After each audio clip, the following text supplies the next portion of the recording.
여러분은 사과를 자주 드시나요? 사과는 구하기 쉽고 1년 내내 섭취가 가능한 데다 영양소도 풍부해 한국인들이 즐겨 먹는 과일 중에 하나입니다. 사과를 매일 하나씩 먹으면 의사를 멀리한다는 속담이 있을 정도로 몸에 좋다고 알려져 있는데요. 혹은 아침의 사과는 금사과라고 하여 매일 아침 사과를 챙겨 먹는 분들도 있을 겁니다. 하지만 맛도 좋고 몸에도 좋은 사과지만 잘못된 방법으로 먹거나 체질에 맞지 않는 사람은 오히려 건강을 해칠 수 있다고 하는데요. 그래서 오늘은 사과를 건강하게 먹는 방법과 체질에 따라 주의해야 하는 사항을 알아보겠습니다.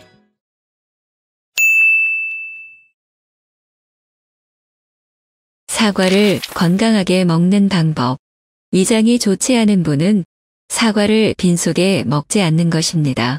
아침에 먹는 사과는 금사과라고 하여 건강을 위해 매일 아침 빈속에 사과 먹는 분들 있으시죠?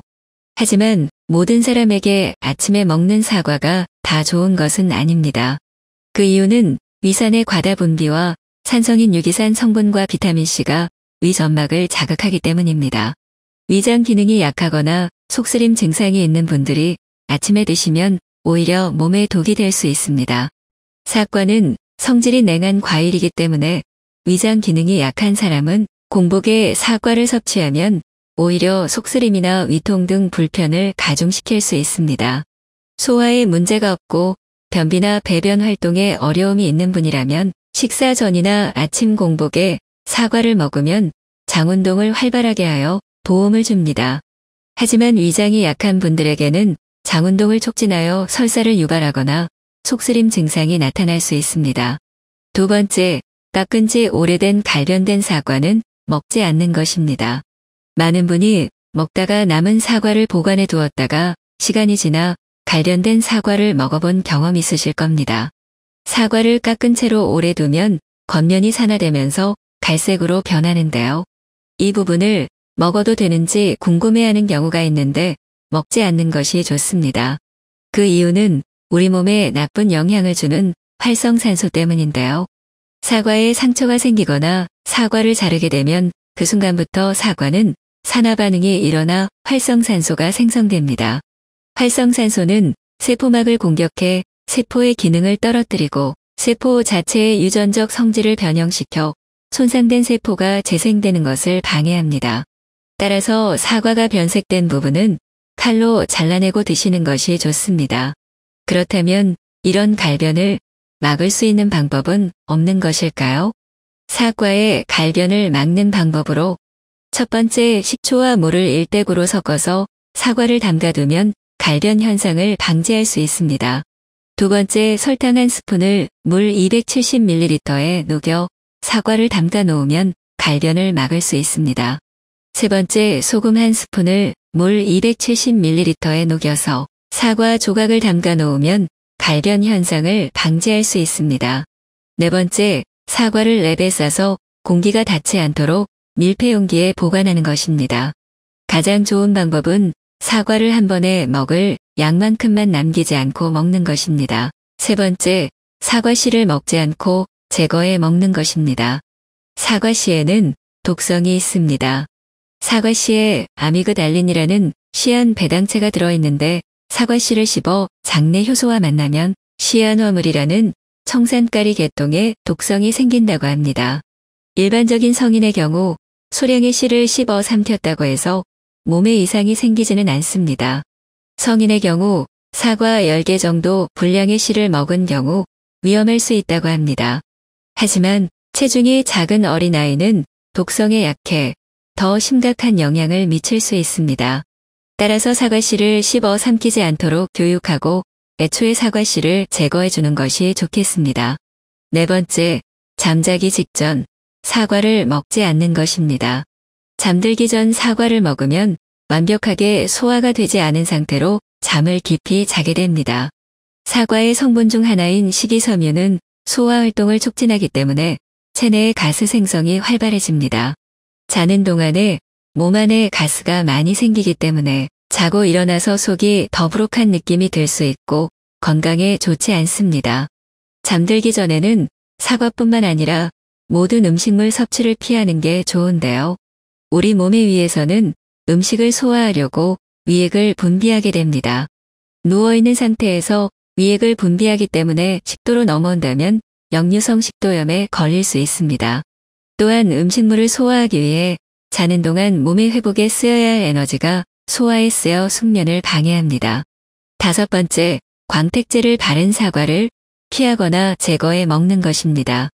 백화점이나 마트에 진열된 사과에서 일반 사과에 비해 반짝반짝 윤이 나는 사과를 본 적 있으시죠? 모두 그런 것은 아니지만 상당수가 인위적인 과일 광택제를 발랐기 때문입니다. 광택제를 바르면 윤기가 나고 더 맛있어 보이는데요. 하지만 과일에 사용하는 왁스는 체내에 소화 흡수가 되지 않기 때문에 많이 먹게 되면 복통이나 설사를 일으킬 수 있고 비타민 A, D 등 지용성 비타민의 흡수를 감소시킬 수 있습니다. 사과 껍질 속에는 사과에 들어있는 식이섬유와 폴리페놀의 함유량이 과육보다 2배에서 6배까지 더 많이 들어있는데요. 건강을 위해 사과를 껍질째 먹는 분은 조심해야 합니다. 유독 반짝거리는 사과는 코팅되어 있을 확률이 높으니 무엇보다 깨끗하게 세척해야 하는데요. 광택제는 지용성이기 때문에 물로만 헹군다고 잘 없어지지 않는데요. 사과를 뜨거운 물에 20초 정도 담가 왁스를 제거하거나 물에 식용 베이킹소다, 식초, 레몬즙 중 하나를 넣은 물에 담가 씻어주시면 제거가 가능하다고 합니다. 씻는 게 번거롭다면 껍질을 깎아 먹거나 광택제를 사용하지 않은 사과를 구입하는 것이 좋습니다. 6번째, 꽃가루 알레르기인 화분증이 있는 분은 사과를 드시지 않는 것이 좋습니다. 사과를 먹으면 몸이 간질간질해지는 알레르기 반응을 보이는 분들이 있는데요. 잠깐 가렵다가 많은 경우가 아니라 복통이나 구토 증상, 설사 같은 소화기 계통에서 알레르기 증상이 나타나는 경우도 있습니다. 꽃가루 알레르기 증상이 있는 사람 10명 중 4명은 구강 알레르기 증후군이 있다고 합니다. 구강 알레르기 증후군이 있는 사람 10명 중 1명은 아나필락시스 쇼크라는 전신성 알레르기 반응으로 나타나기도 합니다. 심한 경우 사망할 수도 있으니 알레르기가 있다면 가급적 섭취를 하지 않는 것이 좋습니다. 좋은 사과 고르는 법. 좋은 사과는 표면이 매끈하지 않고 거친 사과입니다. 표면이 매끈한 사과들은 봉지를 씌워 재배한 것인데 당도가 조금 떨어집니다. 그리고 들어보았을 때 같은 크기라면 무겁고 단단한 느낌이 날수록 신선하고 당도가 높은 경우가 많습니다. 사과 표면을 보시면 노란색의 조그마한 점들이 있는데요. 노란색 점이 골고루 잘 찍혀 있다는 것은 햇빛을 많이 받고 자라 당도가 높고 영양가가 좋은 사과입니다. 또한 꼭지를 보셔야 하는데요. 수확한 지 얼마 안 된 사과들은 꼭지가 싱싱하고 먹었을 때 더욱 아삭합니다. 사과 효능. 사과 효능에 대해 간단히 살펴보면 사과는 고섬유질로 식후 포만감을 증대시키며 체내에 쌓인 독소를 체외로 배출시켜 다이어트에 효과가 있습니다. 사과의 팩틴은 장운동을 돕고 사과 껍질의 안토시아닌과 폴리페놀은 노화 방지 및 항산화 효과가 있습니다. 다른 과일에 비해 사과의 풍부한 칼륨은 혈압을 낮추는 데 도움이 되며 이뿐만 아니라 다양한 연구에서 사과는 호흡기 질환, 심장질환, 뇌졸중, 동맥경화, 당뇨병, 암 예방에 도움이 된다고 알려져 있습니다. 오늘은 사과를 건강하게 먹는 방법과 체질에 따라 주의해야 하는 사항 및 좋은 사과 고르는 법, 사과 효능 알아보았습니다. 이상으로 오늘은 매일 하루에 1개씩만 먹어도 의사가 필요 없어진다는 사과지만 모든 사람에게 해당되지 않는 것을 알아봤어요. 오늘의 정보를 소중한 분들에게도 함께 공유해 주시면 많은 도움이 되실 거예요.